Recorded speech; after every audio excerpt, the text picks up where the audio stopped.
6 orang terduga pelaku penembakan masih menjalani pemeriksaan intensif di Polres Jakarta Barat. Sebelumnya, polisi menetapkan 4 tersangka penembakan di Taman Sari.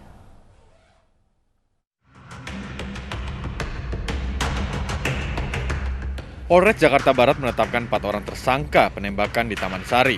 Tersangka berinisial JP menjadi pelaku utama penembakan dan 3 tersangka lainnya turut serta mengayunkan senjata tajam saat terjadi bentrokan. Polisi pun menyita 2 jenis senjata api berjenis revolver dan airsoft gun, serta senjata tajam berjenis parang dan tombak. Sementara itu 2 tersangka positif narkoba jenis sabu dari hasil tes urin. Menurut Kapolres Jakarta Barat, tersangka kerap membawa senjata tajam dan senjata api saat bertugas sebagai debt collector. Tangkapan yang kami lakukan, kami mengamankan awal 10 orang, di mana di TKP kami menemukan barang bukti senjata api jenis revolver dengan 5 butir peluru tajam, dan ada beberapa senjata tajam yang ada di hadapan kita sekalian.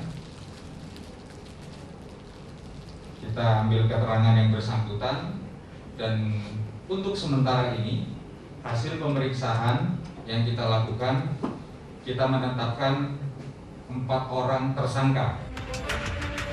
Sementara itu 6 orang lainnya masih didalami keterlibatannya dalam kasus ini. Dari Jakarta, Riki Iskandar, Tommy Hadi, Hoirudin, iNews melaporkan.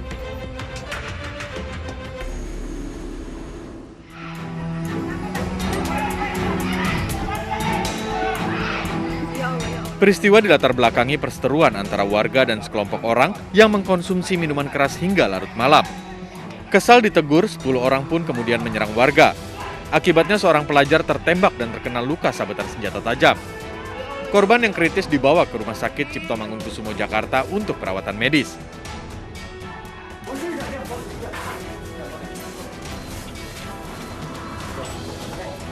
Penembak seorang remaja di Taman Sari, Jakarta dibekuk tim gabungan Polsek Taman Sari dan Polres Metro Jakarta Barat. Pelaku ditangkap di rumah kontrakannya di daerah Tebet, Jakarta Selatan. Selain pelaku utama, polisi juga menangkap 9 pelaku lainnya yang diduga terlibat dalam bentrokan. Para pelaku ditangkap tanpa perlawanan karena dalam kondisi mabuk usai pesta miras. Saat digeledah, polisi menemukan sepucuk senjata api dan senjata tajam yang diduga digunakan pelaku untuk menembak korban. Tim Liputan iNews melaporkan.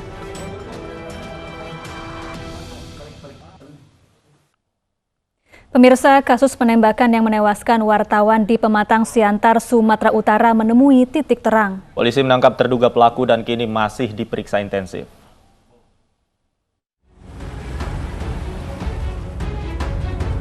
Polisi menangkap terduga pembunuh wartawan media online di Pematang Siantar, Sumatera Utara. Sementara jumlah dan status terduga pelaku belum dijelaskan polisi karena pemeriksaan masih berlangsung. Pelaku ditangkap usai polisi memeriksa sejumlah saksi dan barang bukti. Nanti akan saya sampaikan, ya. Penetapan tersangka itu bagian dari proses penyidikan, teman-teman. Ya, kita yang jelas sekarang bekerja dengan waktu untuk mengungkap dan menyelesaikan perkara ini. Demikian ya, teman-teman. Izin Jenderal, targetnya berapa lama nih, Jenderal? Targetnya secepatnya, ya. Sebelumnya, wartawan media online Marsal Harahap tewas ditembak di dalam mobilnya Sabtu dini hari. Lokasi penembakan hanya berjarak sekitar 300 meter dari rumahnya. Diduga penembakan korban terkait pemberitaan yang dibuat oleh korban. Dari Pematang Siantar, Sumatera Utara, Dharma Setiawan, iNews melaporkan.